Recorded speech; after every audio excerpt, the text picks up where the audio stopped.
Hi, I'm Neill Cameron. I'm a comics writer and artist, and I write the story Tamsin and the Deep. I'm Kate Brown. I'm the artist on Tamsin and the Deep for Phoenix comic.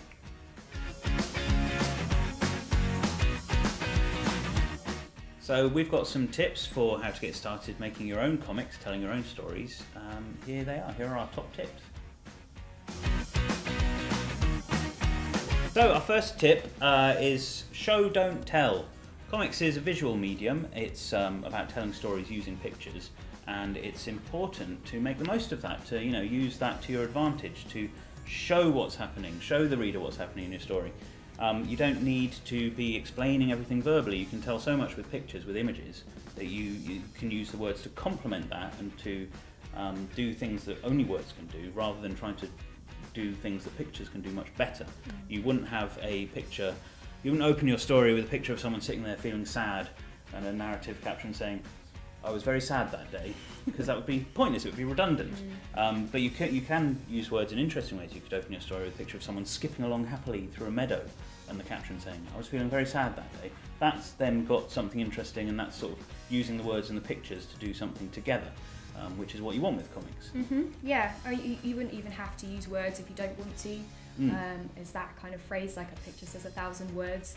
So if something works fine with a picture on its own, and Absolutely. you don't feel like you have to have a caption or a speech bubble or anything, or any lettering at all whatsoever. No, you can tell a whole story with comics without any words at all. Yeah, That's can be one of completely silent. the great things about them. With regards to the artwork, don't feel like you have to create a masterpiece or anything like that. Don't be afraid to draw how you'd like to draw, or however you feel comfortable drawing.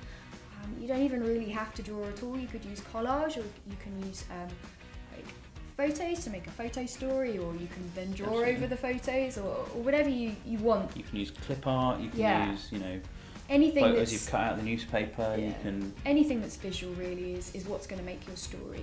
Absolutely. Stick figures are totally fine. Yeah, stick figures are fine. You don't have to colour anything. It can just be in black and white. It can just be in pencil. Anything really. Absolutely. Any style really is valid if it's what works for your story. The point of the images in a comic is not to make the reader go, "Oh my God, look at this beautiful artwork." It's to tell the story. It's to communicate what you want in that scene, in that moment. Sometimes the point of the scene is to make the reader go, "Oh my God," and that's when that kind of art can be appropriate. But it doesn't have to be, and it's not a making the most beautiful picture competition. It's it's about telling stories. It's about telling stories with images, however you want. Okay, so our next tip is to rough and redraft, to work out your story, work out the action, work out what's happening before you sit down and maybe start making the final finished version.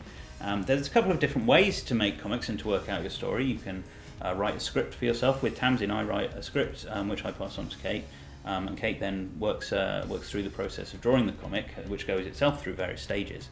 So you can do that. You can write a script first, work out your story that way, just in text.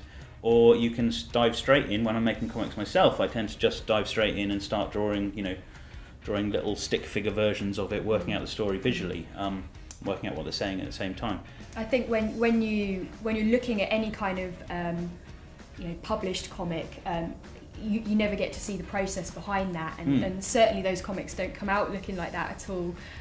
They'll have gone through many drafts and many rough forms. Absolutely. That's important to bear in mind, that to get everything right, because you don't want to be redrawing something you've spent hours on at the end of the day. You want to do things quickly to begin with, to get an idea of how you want it to go, just in case you want to change things. I mean, sometimes when I get my scripts from Neil for Tamsin, I might have to adjust things because they just don't work visually, and that's something that we both kind of accept's going to happen. Yeah, absolutely.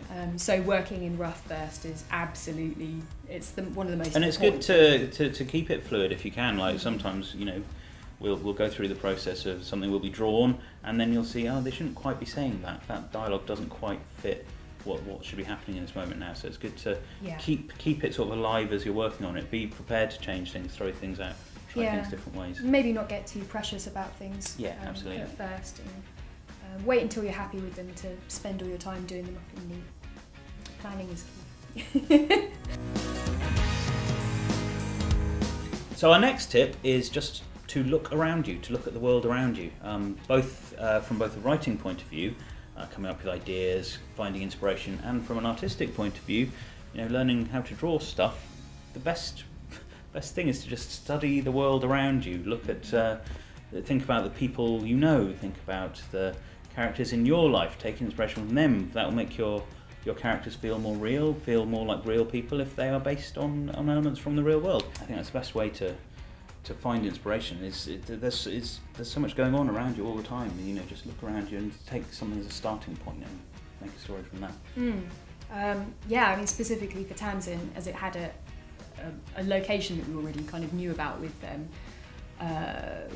the sort of Cornish coastlines and certain Cornish towns and stuff that was supposed to be very key to the story. I mean, Neil sent me a bunch of photos that were really, really helpful. So I was able to kind of try and capture what felt quite real in a way. I think it works great. If you're working in something that's completely fantasy, then you can still base things off what you're seeing and then just change the design slightly or change the colour slightly to make them more alien or more... But if it's always coming from that starting point, I think it makes such a difference. And drawing can be really hard. I've been drawing for years and years and years, and I still need to look at what things look like to inform my work, and I still struggle with certain things, and it's part of the learning process, and I'm never going to stop learning. No, it's always a good thing to do. If you're not, no matter how long you've been drawing, if you aren't basing it on observation, if you aren't looking at things all the time, then you will start to fall into sort of your set of tricks, your set of habits, your set of, I think I know what cars look like, but then all the cars you draw will look a certain way, they'll look like your little cartoon shorthand of what cars look like. Whereas if you're looking at cars and drawing them, they will look different every time based on what model you're looking at. And I think it's just always a good rule to bear in mind for artists at any stage, really. Yeah, I mean, even like the best artists, they'll still be learning and so on. There's no point when you stop. Like you're never really kind of good enough. No, absolutely. It's always improving. Really, that's. I like to think there'll be a point, but I don't think there's no point. No. Another tip is just to keep going. Really, keep moving forward. I think this is an incredibly important lesson. But it's quite hard to learn. I spend a lot of time working in schools and teaching kids and doing comics workshops, and the one thing I always try and tell them is to just keep going, finish that drawing. See, if you're not happy with how it's going, if you think it doesn't look very good or if it's gone a bit wrong, don't rub it all out or don't screw it up and throw it over your shoulder and start again. If you rub out your drawings that have gone a bit wonky, you would never finish a drawing. You would just end up with endlessly rubbed out pieces of paper. I see kids wearing holes in the paper sometimes. They're rubbing things out over and over again so much. And it drives me mad because the only way you will ever improve is to finish things and look at them and go, okay, yeah, that was a bit rubbish. I'm going to make the next one better. Don't worry about making a perfect drawing or a perfect page of comics or writing a perfect story. It's never going to happen. Make the next one better. Finish something, look at it, judge it, move on. You never worry about making the thing you're doing perfect. Worry about the next one. It's always focus on the next thing. Yeah, I definitely agree with that. It's always about looking forward and learning from what you've already done, but yeah, definitely finishing something. Like you'll get a feeling of achievement from finishing. You learn so much by finishing something and then putting it out there in the world that it's so important. And it's not going to be perfect. Don't worry about it. No one's comics perfect. No one's stories are perfect. Finish it, put it out in the world, see how it goes. As our last tip, I think something that's really, really useful is recognising that your comics are going to have an audience. There's people that are going to be excited to read them, and that kind of means that they've got to be able to read them, which means the communication is going to have to be quite clear. And one way to kind of make sure that that's going to work properly is when you're still in your rough draft phase, is to just hand it around to friends and family, people who already read comics, people who don't read comics at all, and see if they can follow what you're doing and work off their feedback and see if there's anything that they feel like they need clarifying within your roughs. It can be quite a scary thing, showing other people your comics, your stuff you've made. Yeah. But it's a big step. It can feel a huge thing, but you have to do it at some point. And comics are to tell a story to people. You have to have a reader for that. I think when I was a kid, I was always drawing comics. I was always drawing them in my room. And my little brother would read them. and sometimes to let my mum see them. But that was about it. That was as far as it ever went. And it wasn't until I was, I don't know, 15, 16 that I once, and I'd self-published a comic at this point, but I still kind of didn't show it to anyone I knew in the real world, any of my friends. And then one day I took it along and showed people. And it was really a huge and terrifying moment for me to actually, you know, because I thought they were all going to, oh, what? You draw comics, you nerd? But it was awesome, and it was such a great, you know, because then suddenly everyone, I was communicating with people in a way that I've been sort of, I guess, wanting to all along. And never really doing. Yeah. And I think it's a great thing to get over that fear and to share the thing you've made with the world, because that's how, that's what it's all about, communication. Yeah, I get really, really nervous about people looking at my work. Like, it honestly, it terrifies me.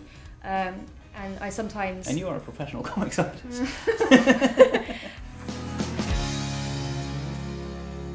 Thanks so much for watching. And good luck with the competition.